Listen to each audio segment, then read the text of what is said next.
Ẹ kú dédé àsìkò yìí. Èyí tí a tún mú wá fún yín lọ́tẹ̀ yìí la pè àkọlé rẹ̀ ní ọjọ́ alẹ́. Àwọn òṣèré tó kópa nínú eléyìí ni Fẹ́mi Akínyẹmí, Rónkẹ́ Ayọ̀délé, Tósìn Ọláníyan, Arínájà, Lékan Ọlátúnjí àti bẹ́ẹ̀ bẹ́ẹ̀ lọ. Ọmọkùnrin kan ló ń fi ìfẹ́ hàn sí àbúrò rẹ̀ obìnrin, ṣùgbọ́n ìfẹ́ yìí ti wá kọjá tẹ̀gbọ́n sí àbúrò. Ó ṣe é débi pé kò fẹ́ kí ọkùnrin kankan wà pẹ̀lú àbúrò rẹ̀ yìí. Eléyìí ló ṣe títí tí èṣù fi lò ó tí ó ṣe àṣemáṣe pẹ̀lú àbúrò rẹ̀. Ṣùgbọ́n kàkà kí ọmọkùnrin yìí kó ronúpìwàdà kó jáwọ́ kúrò nínú ìwà ìbàjẹ́ yìí, níṣe ló tún fárígá tó ní dandan òun lòun gbọ́dọ̀ fẹ́ àbúrò òun.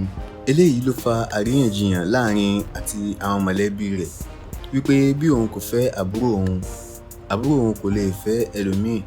Apá kejì sinimá yìí ń bọ̀ láìpẹ́, kò ní jù báyìí lọ. Ó dìgbà.